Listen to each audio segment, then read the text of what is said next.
laawol kisal ko laawol peewal e ɓantal. alhamdulillahi rabbil alamin alhamdulillahi waliyyi salihin nahmaduhu jalla wa ala ni'amihi al'azima thumma nusalli wa nusallimu ala rasulihi al-karim wa ala alihi wa sahbihi ajma'in wa sallama tasliman kathira. amma ba'du ayyuha al-ahibbah, assalamu alaykum wa rahmatullahi wa barakatuh. نسأل الله عز وجل أن يرزقنا حبه وحب من يحبه وحب كل عمل يقربنا إلى حبه جل وعلا، كما نسأله أن يرزقنا الصدق والإخلاص في الأقوال والأقوال والأفعال والأحوال، إنه تعالى يتولى هداية عباده. أرأيت الله تبارك وتعالى en juule nelaaɗo makko on sallallahu alayhi wa alihi wa sallam ka raɓɓindingol. aray mi salmini on salminaango islam, wirnanaaki on sabu ndeeɗo jonde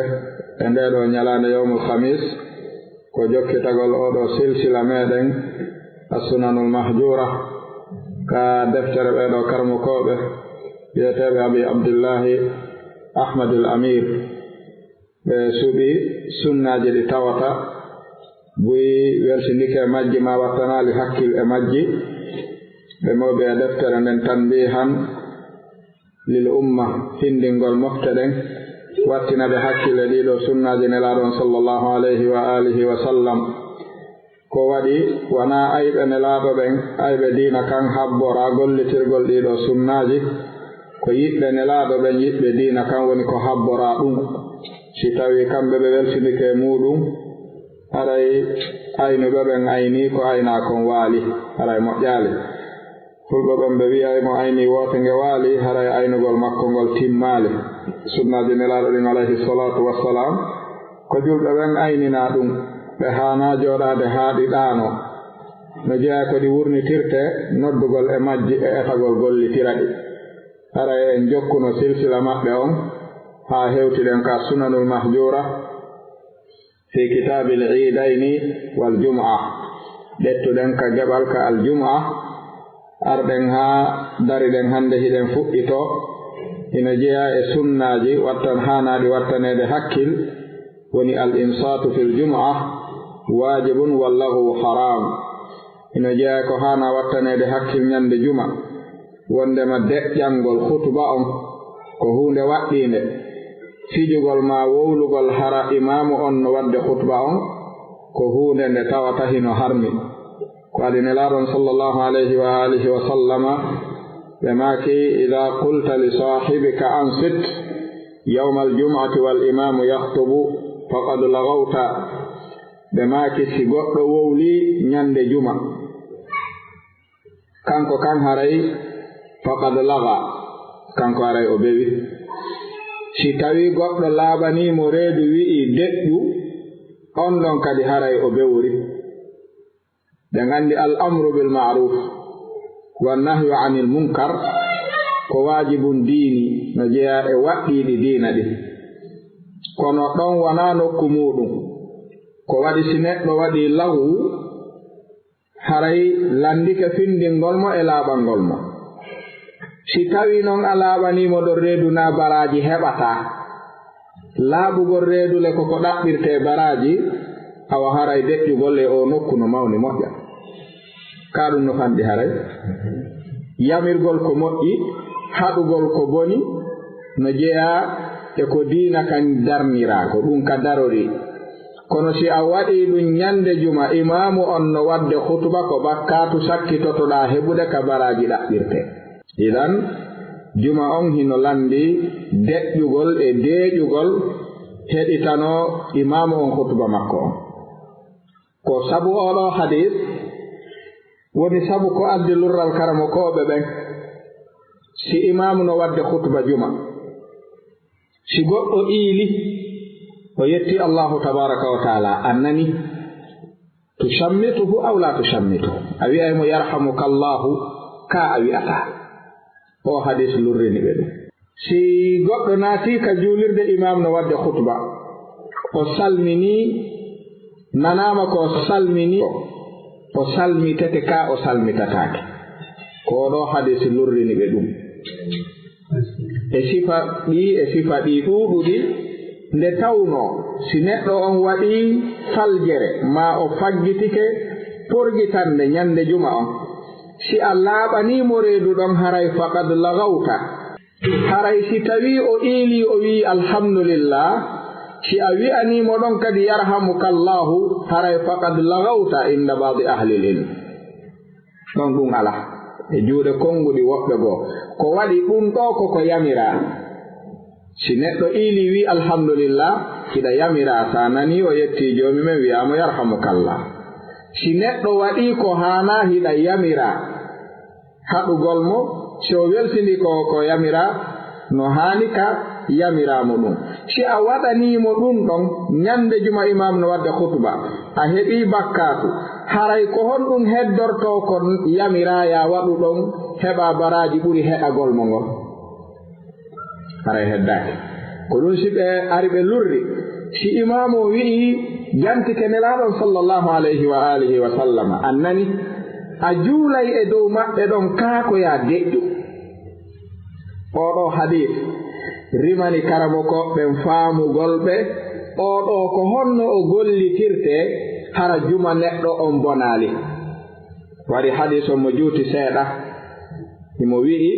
ida qulta li sahibika ansit yawma aljumaa walimamu yahtubu faqad lagawta wa man laga fala jum'ata lahu kala bewɗo jaggiti ñande juma haray imam on no wadde khutba haray o bewi mo bewi nden ñande haray juma on ɗon o perdimo o yoɓitata juma on kono haray o ala baraji juma ko juuli kon jon noon awo ɓayde al amru bil maruf wajibun wannahyu anil munkari wajibun si a waɗi ɗum ɗon haray juma ma on boni ene si nelaɗo on jantama juulugol e dow maɓɓe ko honɗum ko waajibu ka si a waɗi ɗum ɗon taw si juma ma on bonorta ɗon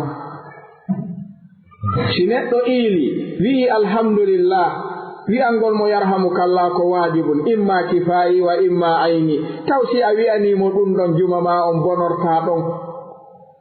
si neɗɗo salmini salmitagol mo ko waajibun imma ayni wa imma kifayi taw si a salmitike mo si juma ma on bonorta ɗon oɗo hadisi liɓani ɓe ngallurra halna faam karmo koɓe gooɓe wi nelaɗon alayhi salatu wassalam ɓe maaki man ra'a minkum munkaran falyughayyirhu biyadihi fa in lam yastati fa bilisanihi wa in lam yastati fa biqalbihi ɓayri noon izalatul munkar billisani no ari si neɗɗo on waɗi munkar wal imamu yaktubu a laaɓanimo reedu haray faqad lagawta wa man laga fala jum'ata lahu awa haray ko honɗum heddorten ko neɗɗo newnante waɗugol ɗon o heddoɗo e juma on siwana heɗagol hutuba on huwa su'al alladi yatrahu nafsahu ngal ɗo landal ngal bugi hoore maggal karmokoɓe gooɓe wiɗen waawi mooɓindirde ɗum defte no ɗo hiɓe nani ahkamu sima wal istima waɗi ɓe toɓɓe no laba no ɓe waɗirɓe no ɓe wi ɗiɗa en heɓantaɗi hallu si o iili o wi alhamdulillah wiigol mo yarhamukallah inda badi ahli l ilme ko kifayi si goɗɗo wiyanimo tippoto heddi ɓen annda si goɗɗo wowli de acci ɗum e hoore makko si goɗɗo salmini annda si goɗɗo goo salmite ko woto salmitike yondinorte no gasara goɗɗo waɗi de amma si imamu on jantike nelaɗon alayhi salatu wassalam ala al minbar fewno kaw woni wadde ɗon khutban so wi qala rasulullahi to huwa fil khutba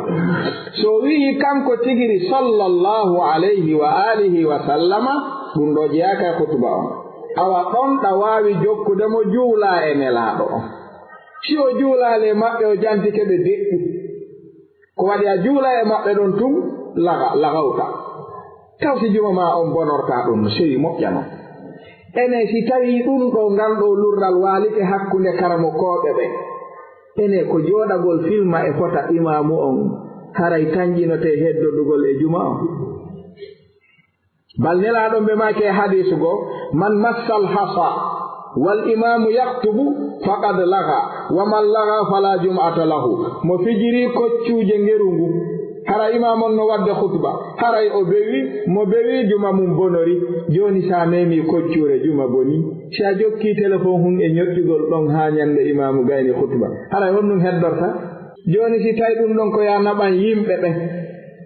haray andi an a sunni hoorema fi yoɓe a yi'u ka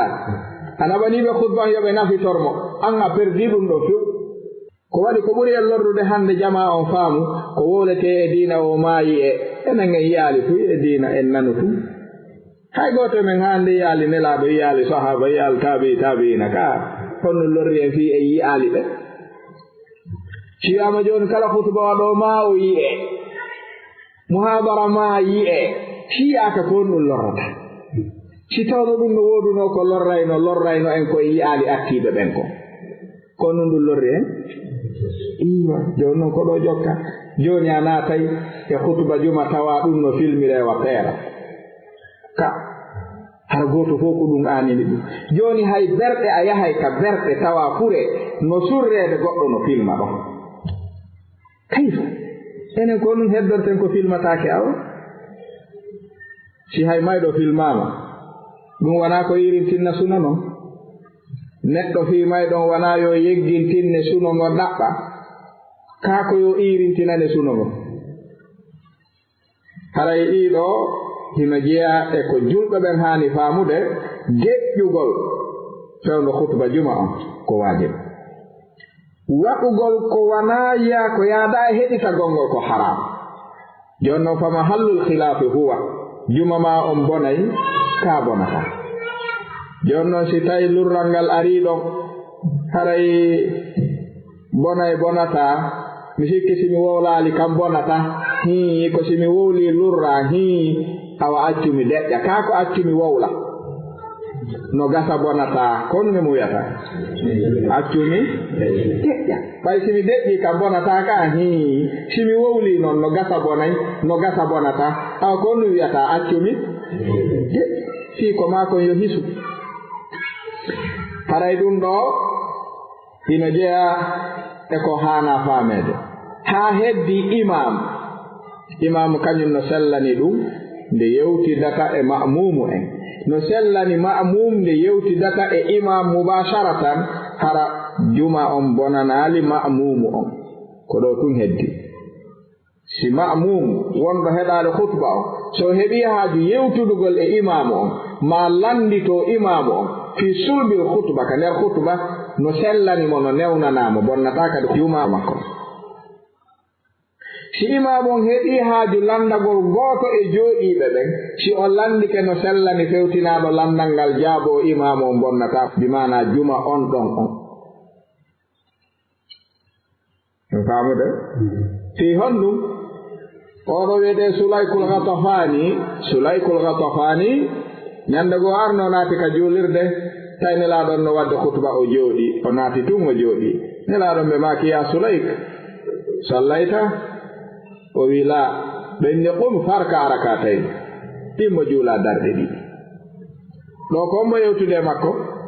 nelaaɗo imamu o jaabino ka o jaabanooki bonnay juma makko on bonnata iɗen nganndi kadi fi nafsil waqt al arabi oya iwrunooɗo dowri ari tawi nelaaɗo no wadde khutba fo no heɗiiɓe deƴƴi o naati o taƴi khutba o ɓay ko naatiɗi ko ya rasulallah nelaaɗo nelaaɗo tawi jooni ma ɓe taƴa ɓe heɗoomo o wii ndiyam ɗan accii saajude menen kaamen to jayruuji ɗin e ngal moƴƴaali fus ko aawaa kon fof boni kulloy koye fuɗɗike maayude awa nelaaɗo torane en joomi meeɗen ndiya ko mi acci toon ko yimɓe ɓe maayewol ko ɗum addinmi nelaaɗon tawi o ɗo koye ɓe tertotaw khutba o ɓe ɓanta juuɗe ɗen ɗum kisan ɓe toro fii ko addimo kon haa gasa si ɓe jokkitoo khutba o ɓe ɓanti juuɗe ɗen fof ɓanti juuɗe ɗen ɓay ko istisqa ɗon ko sunna ɓantugol juuɗe ɓe tori ndiyan ɗan Anas wi'i fewno naatete ka juulirde no hentii ɓuri ka jooɗiɗen ɗo nange ɓay nelaaɗon ɓanti juuɗe ɗen torike ndiyan ɗan heltaali haa juma yontere nden ñande foppo hotele ndiyam ɗal loppi ɓay ɓe gayno fuñ ƴiwni fuɗɗi saajude heltaali haa yontere nde ñande en anndi ɗo hino sellani neɗɗo ma'mum ka yewtida e imam on so heɓi haaju mum ka si bonnayno nelaaɗo yewtayno on ɗon ɗum ndiyam ɗan saaƴi haa yontere nden ñande tawi kadi yaltata ko sina e ley majjan kanko tigiri kadi o artoye yontere nden ñande kadi o ari o tawi nelaaɗo no ka fewndino ɗon nden ñande o wi nelaaɗo hey wiimi ɓe taƴi kadi ndiyam ɗan bonni piiji ɗin fof halki yooli kulloy koy ko remano kon fof ɗan yooli ye nelaaɗo ɓurti toro jooni men yo jogoɗan jooni hawri ye gila yontere hannde heltaali nelaaɗo boni piiji ɗin fof kadi boni nelaaɗon ɓe ɓanti juuɗe ɗen kadi ɓe wii joomi yilan men ndiyan ɗan yaara ka jooni ɗan yaara ka pelle ɗan yaara ka aynde taɗan ardu ka remuruuji joomi men fecci ndiyan ɗan kadi ɗan saaƴiri ka nelaaɗon maati ton hentori ka hoɗiraa to en yii ɗo kadi o wowli ka ko ɓeeɗo wiyetee al arabu ko ɓe woni anndaaka haala jaɓɓetee ɓe anndaaka neɗɗo heɗɗitante sinaa ɗum tawgol nelaaɗo no maaka fof no heɗi kuppa ɗo wiya hey wiimi hey heɗolal nga nelaaɗon waɗanamo ɗum ko ɓay ko kanko o nganndaa ko ɓen on iwnoo ka iwri ari ka juulirde tawi nelaaɗo no janna no waajo ɓawo heɓii haaju bawlugol hibba ndiyam o woni ɓaawo maɓɓe ɗon o bawli ka nder juulirde kamɓe o alaa araw o ɓorti o fuɗɗii ɗum woɓɓe nelaaɗo ɓe maki acciteemo jokkee haaju mo o bawli haa o gayni o anndaa huwa arabi huwa al arabu humul arab neɗɗo fulawa si yehii e saare a yiyaymo tun anndaa hay yaadu ndun a tawayno sirti ɓayde o bawli haa o gayni o wattike o haɓɓi o jottike kaw jooɗinoo ɗon kanko mo anndi fuy o waɗa o bonnaani huunde o heɓii huntugol haaju o heɓii ka ɗum hunte o hunti gasi tammal kala mo waawi kontinde heɓagol waaju ngun fus o bonnaa kanko li annahu arabi huwa nelaaɗon ɓenni kaare addoy si on walliyam o addoyngal naa kanko dey kanko ko arabi ɓenni hibbu ndiyan ka o bawli ɗo juulire nden hari ko njaarendi o hibbi ɓe wi nattu si on ngal o natti ɓe janni haa ɓe gayni ɓe noddini ɓe wi ari waari ɓe wi ay koko waɗɗa ɗo o wi hin ɓe wi si neɗɗo faalaama wadde sifa ɗum no woodi ka ɗum waɗetee haranaaɗo ɗo on darnaaka fii sifa ɗum ɗo ko darnira ko fii ka joomi men jante o juulane qur'ana jange o andintinane diina makko ka fii yeeso ɗum ɗo si a waɗay ɗum a yahay wono nokkel kaari e nokkel kaari a nani o wi yo hari mi annda ɗum waɗataake sifa ɗon a moƴƴaane arayna o wi kono noon muhammad nelaaɗo ɓe maakinaama woyo Allah on yurme en enen ɗiɗo tun ko heddi kon fopp yo halko si a alaano ɗo ɓe warayno lam ɓay hari hayi ɓe immani kelam si a alaano ɗo ɓe warayno lam allahumma arhamni wa muhammadan wala tarham ma'ana ahadan o ɓanti juuɗo wi joomi yurme lam min tinge muhammadu haɗo ɗo mi piye on halko heddi ɓen fopp ɓe fof ɓe warayno lamɗo sa yurme e gooto e ɓe fof alaa yurmende nelaaɗo ɓe maaki ta wowlu ɗum o wi si a alaano ɗo noon ɓe wi ta wowlu ɗum wiyo allahumma arhamna jami'an fa rahmatullahi awsa min hada wiyo jooni men yurme fof yurmene makko nden no yaaji ɓuri enen ɗiɗo tun yen soru ɗon o wiyawa yo allah on yurme fof o de en yala arabu ka idan ko faalaɗen heɓude mahallu shahid on ko tawgol imam no mari haqqe yewtudugal e ma'mum haalal khutba ma'mum no mari haqqe yewtudugal e imam haalal khutba battinta e juma ma'mum on kono kala ko wana ɗiɗo ɗiɗi battinay e juma on en faami ko ɗum si goto kadi arno naati hino saaka yimɓe ɓen mo faala yaade yeeso nelaaɗon ɓe maake ant ijlis faqad azayt jooɗo ɗon a lorri yimɓe ɓen hay ɓe wolidi e makko ka o waɗi ko ɓe wi'i kon haray ɗum ɗo woni e ngal ɗo damal ko haanɗen faamude kon si ɗum ɗon feƴƴi hino jeeya sunnaji hanaɗi wattanede hakkilɗin woni attahjir wa tabkir li salati ljum'a li gayri lkhatib no jeeya sunnaji hanaɗi wurniteɗe dawangol juma ɓe wi no woduno e dongal e yawtuɓe moƴƴuɓe si ɓe yahay ka juulirde subaka ɓe lootoranto juma o si ɓe juuli subaka ko ɗon ɓe woni haddade juma woduno dongal ɓe hootatano ñande juma fi artangol juma sabu faamugol ɓe o hadis wonɗo arde ɗo woni dawgol ngol yimɓe ɓen kono ɓe yarata juma noon ɓe mariri baraji ko waɗi joomi men ñande juma fof himo mari malaykaaɓe ɗiɗo arooɓe e kala damal juulirde juulayde juma ka dow laalagal leydi ɗo golle maɓɓe ɗen ko windugol arɓe ɓen no ɓe ardiri noon ko hombo atti ko hombo hikki ko hombo sakkiti arde hannde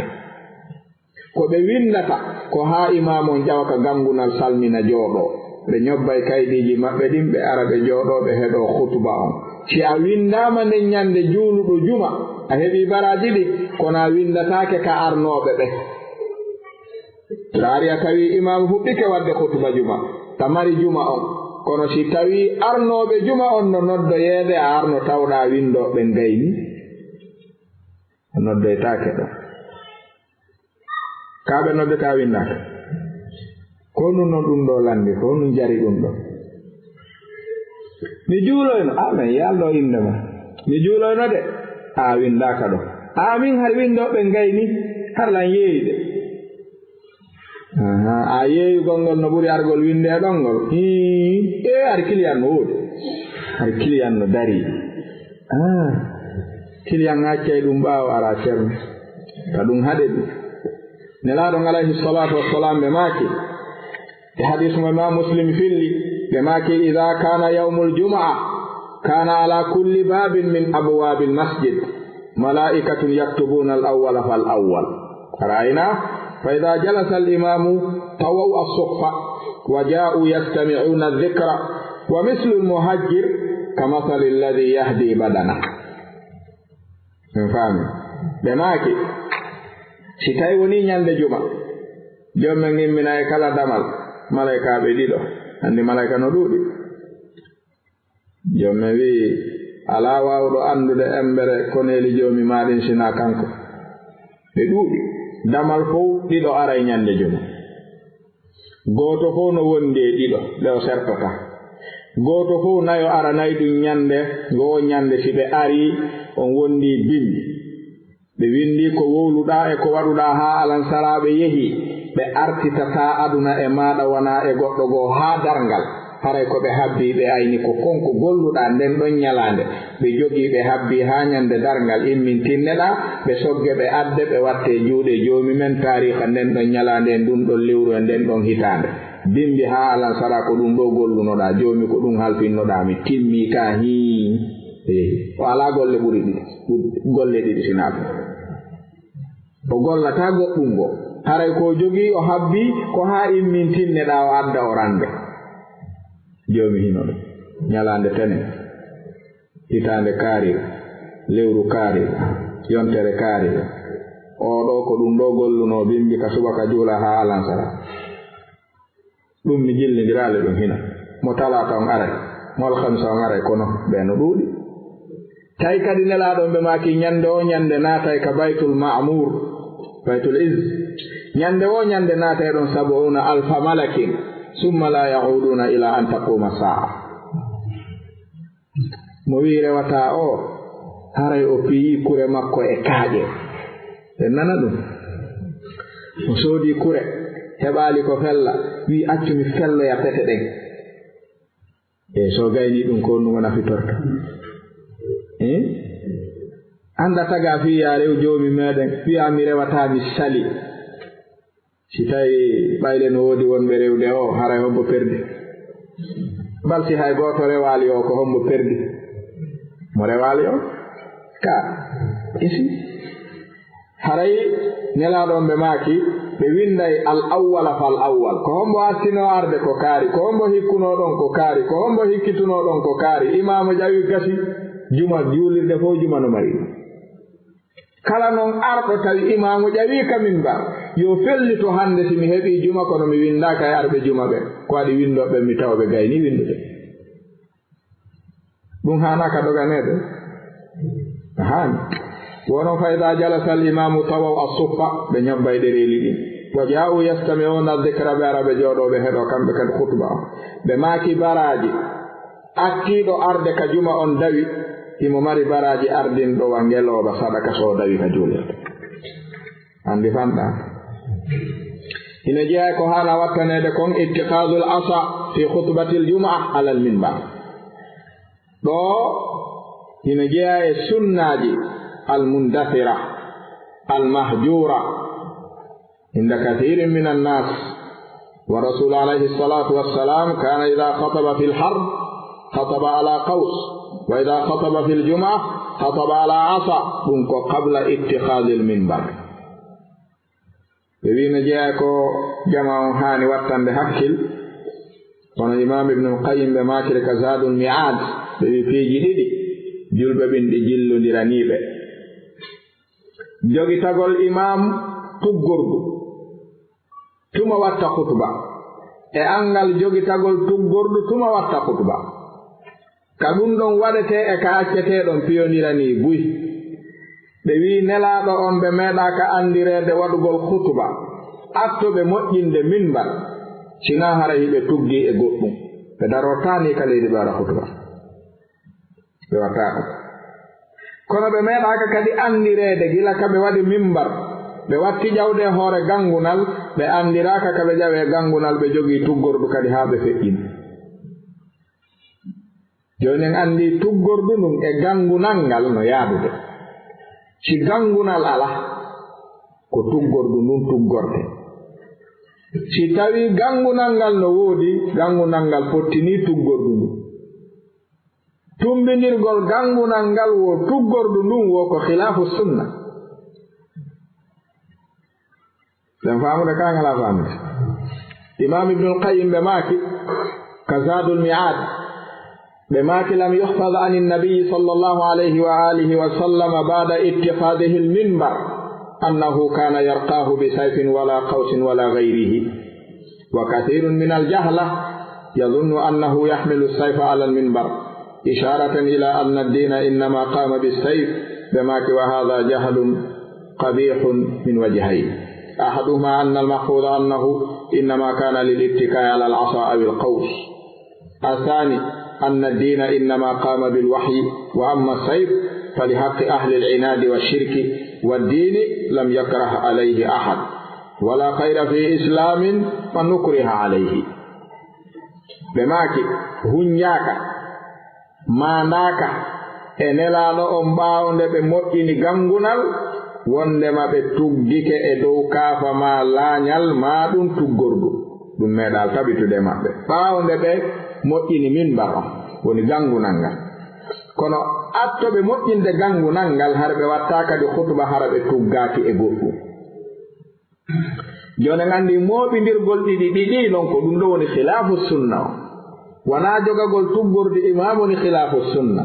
wona waɗugol imamu khutba halana e mimbar woni khilafu sunna si tawi ngal ala no selli kono ɗi tummidirtaake kanji ɗiɗi fof tarqa ala al mimbar wa tattaki ala al asama an nelaaɗo mooɓindirali ɗi ko ɗum ɗo woni ko wona woleede kam en faami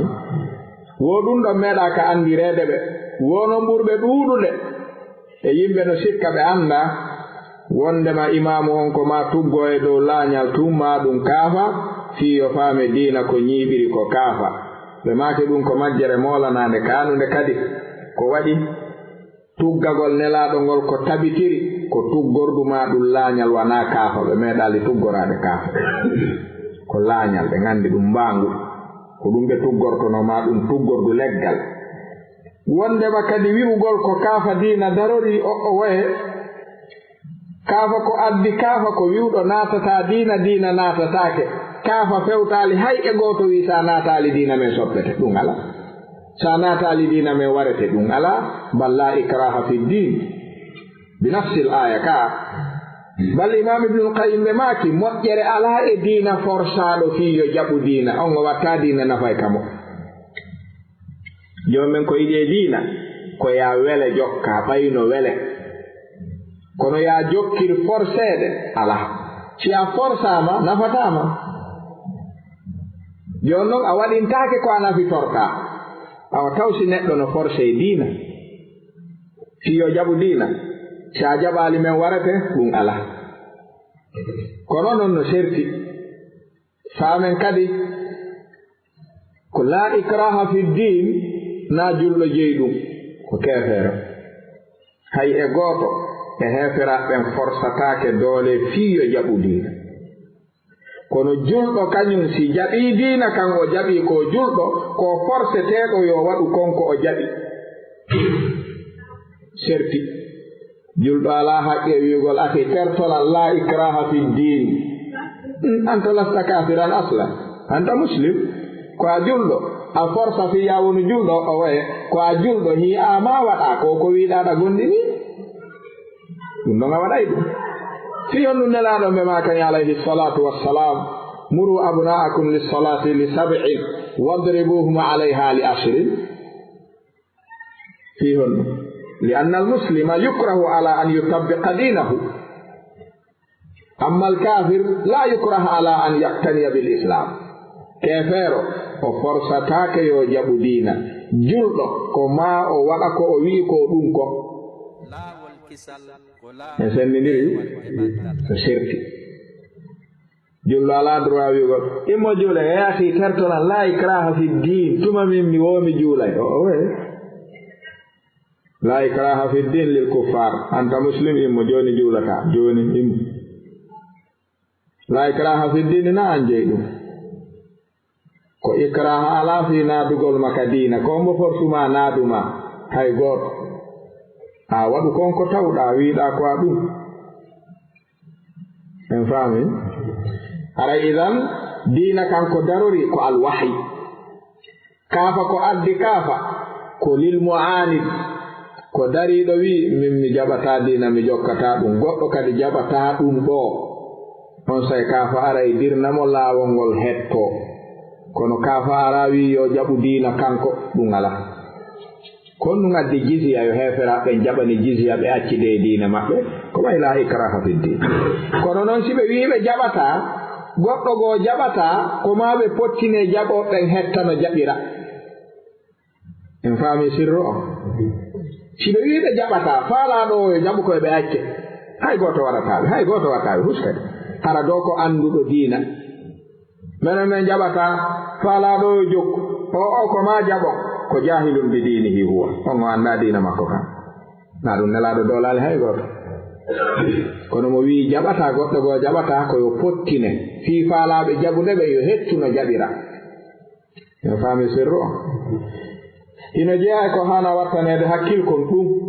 ino jeeya e muɗum kadi assunnatul ba'diya lil jumaa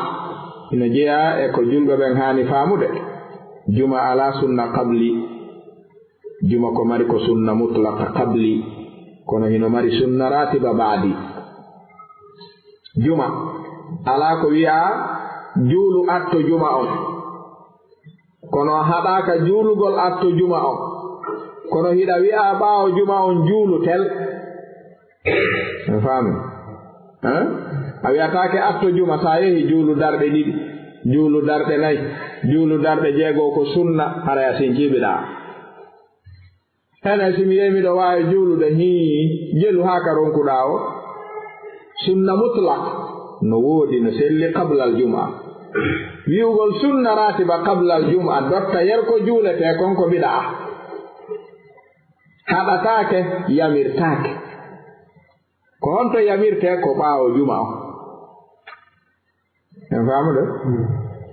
wonelaaɗon sallllahu alayhi wa alihi wa sallam ɓe maaki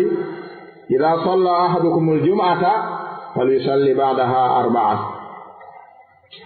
si gooto e mon juuli juma haa gayni yo juulu darɗe nayi ɓaawo juma jannga e hadis ɗen fof ndaaren no karama koɓe moobiri ɗe e riwaya goo ari wondema tindini anna lil jum'ati sunna ba'daha wa annaha 4 raka'atin tusalla rak'atayn rak'atayn wa jaa fi sahihayn an ibn umar annahu sallallahu alayhi wa alihi wa sallam kana yusalli ba'da al jum'ati rak'atayn Ibnu Umar wi tabiti ene laaɗon si ɓe juulino juma ɓe salmini ɓe juulayno darɗe ɗiɗi ɓaawo juma ɓe maakiiɗaamo juuli e mo juma e juulu darɗe 4. Ibnu Umar wi nelaaɗo si juulino juma ko darɗe ɗiɗi ɓe juulayno wal jamu bayna al hadisayni annahu in salla fi baytihi salla rak'atayn wa in salla fi l masjidi salla 4 raka'ati. ɓe wi ɗeɗo hadisje ɗiɗi ko ɓe moɓondirirta mo juuli e mo juma e juulu darɗe 4 ɓaawo mum nelaaɗon si juulino ɓe juulayno kamɓe darɗe ɗiɗi wo'a ko piiji ɗiɗi woni ɗo. si tawi neɗɗo on kaka juulirde faala juulude sunna juma'a baadi on wat juuleteeɗo ɓaawo mum on ka juulirde yo juulu darɗe 4. kala mo koɓe goɓe wi sirru on ko daf'u li ihamil juhal annahu yusalli rak'atayni takmilatan lizuhur. on faami ɓe wi ko fii wata ɓe anndaɓen faamu oɗo juuluɗo ɗo darɗe ɗiɗi ɓaawo juma on ko darɗe ɗiɗi mankunooɗe kafanaɗe ngo timminiri ɗo fana on. awa mo juuli juma ɗiɗi yonata ko ma o watta ɗon ɗiɗi nde salmina fii yo heɓu fana on ñande juma on. on faami amma noon si tawi kaka juulirde yeeso fof so juuli 4 ɗiɗi o salmini o juuliti ɗiɗi ino annda fana wana 6 juma wana 4 awa ɗeɗo na jogondira e juma jogondira e fana kayɗe jogondiri gasi. amma ɗiɗi on tun no woodi ko faaminta mo annda en juuli ɗiɗi en salmini a yiɓe juuliti kadi ɗiɗi ka fana ko jelu ko 4 anndi ko ɗe a ɗiɗi ɓe timmini ɗo ɗum no weli faamande mo annda. jooni no fiyo ɗum ɗon itte haqqille ɓe annda ɓen juulowo ka juulirde o juulu 4 fiyo ɗum ɗon fikki sika kama juuloytaade sa arti kama ko ɗiɗi juulata. no faami balɓe wii ari ka sunan abi daoud wonde ma nelaaɗon sallllahu alayhi wa alihi wa sallam kana yusalli 6. قال الإمام أحمد إن شاء صلى ركعتين وإن شاء صلى 4 وإن شاء صلى 6 لقول ابن عمر كان النبي صلى الله عليه وآله وسلم إذا صلى الجمعة تقدم فصلى ركعتين ثم تقدم فصلى 4 فأيها فعل فحسن والكل كان يفعله صلى الله عليه وآله وسلم. فامي جموع بماكي عليك سنن أبي داود wondema tabiti e nelaaɗo juulugol 6 ɓaawo juma. imam ahmad ɓe maaki ka moɓindirgol ɗi fof ɓe maaki si julɗo no faala yo juulu ɓaawo juma 2 simo faala yo juulu ɓaawo juma 4 simo faala yo juulu ɓaawo juma 6 koni o newnanaaka simo faala ko angal juulugol ngol few modi yo wakkilo juula hays ko 2 o kono angal o fof ko sunna o acci ko neɗɗo sunna ajaban ɓoylaaki no ɓoyli wonelaaɗo alayhi salatu wassalam si ɓe salminino juma ibnu umar wi ɓe ardotono ɓe juula 2 ɓe salmina ɓe dirta ɓe juula 2 ɓe dirta ɓe juula 4 ɓe heɓa bi mana 6 ɓaawo juma o. ɓe maaki noon cheikh ahmadul amir ɓe maaki ɗiɗo tati noon ko waɗuɗa o haray a labini ko waɗi nelaaɗon waɗi ɗum ɗo ko hontoni a labinaali ko sa waɗaali hay gootum ɗon haray kadi laɓaama haray laɓaaka ko ɗum si cheikhul islam ibnu taymiyata ɓe maaki juma ala sunna ratiba qabli ino mari sunna ratiba ɓaadi sa faala waɗa 4 sa faala waɗa 2 sa faala waɗa 6 no waɗirɗa wo tabiti e nelaaɗo waɗugol ko angal waɗugol fof on woni ko landete tawsi ɗum kadi tabiti e nelaaɗo. en faami ka faamal haray ko ɗum ɗo woni ko as-sunanul mahjura on lanniri ka kitabul jumaa daroɗen ɗon aroen ɗettugol bismillahi taala kitabul idayn faamike hada wallahu taala ala wa alam sallallahu wa sallam wa baraka ala abdihi wa rasulihi muhammadin wa alihi wa sahbihi ajma'in wassalamu alaykum wa rahmatullahi wa barakatuh. laawol kisal ko laawol peewal e ɓantal.